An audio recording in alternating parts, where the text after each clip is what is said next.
The sun set on the ridge of pine trees, and horses were galloping along the road when Michael felt the pocket watch finally chime.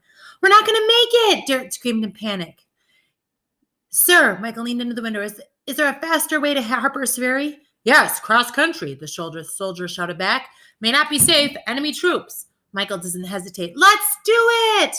The driver handed black muskets to the boys. "You know how to fire these?" Derek started to answer no, but Michael nudged him, and they both signaled yes. "Be on the ready." For the next while, there was no trouble. Then, just as they rounded a bend in the road on the cliff above the Potomac River, they heard war whoops coming from the woods on the right flank.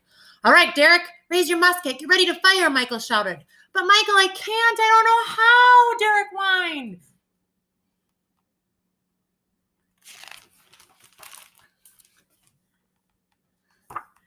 Then the coach lurched over and skidded on outside. The horses broke loose and ran. The boys were dazed for a time, but when they looked up on the side of the valley just across the Potomac, they could see little houses nestled.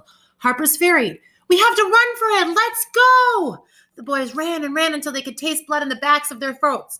Finally, they bolted across the rail bridge that leads into Harper's Ferry. Union troops were guarding it, but when they saw the uniforms the boys were wearing, they let them pass. Finally, they ran up the hill to the door of the museum, but Michael looked at his watch. He sat down in a heap. "It's been more than an hour. We didn't make it, Derek." Michael pulled at the door. Game or not, it was locked. It wouldn't open. Both boys sat on the doorstep, rocking and crying. "We're never going to see Grandma again," Derek sobbed. "We're stuck in 1862. Should we have warned Mr. Lincoln about the theater?" "No, Derek. Giving him hope was fine, but if we told him that, it would have changed history." At exactly that moment, the door unlatched and squeaked open, spilling the bright lights of the museum onto the alley where they were sitting. They turned. "You broke the rules," they heard the stern voice say, "Mr. Portafoy, but some rules are meant to be broken." At the hotel, the boys all ran to their grandmother's room and leapt into her arms. "You boys act like you haven't seen me of ages. You've only been gone for an hour."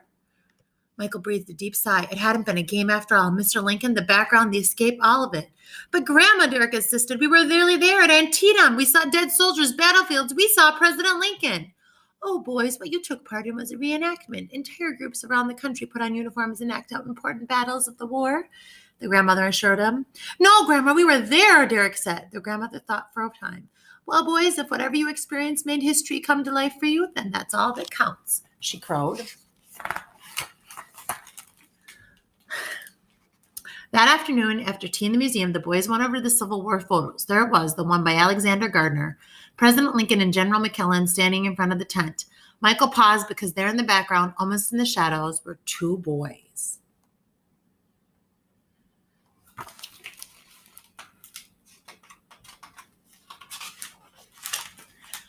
"Grandma, come and look," the boys gasped. Their grandmother came over to the photo. She adjusted her glasses, her eyes wide, and she reeled back.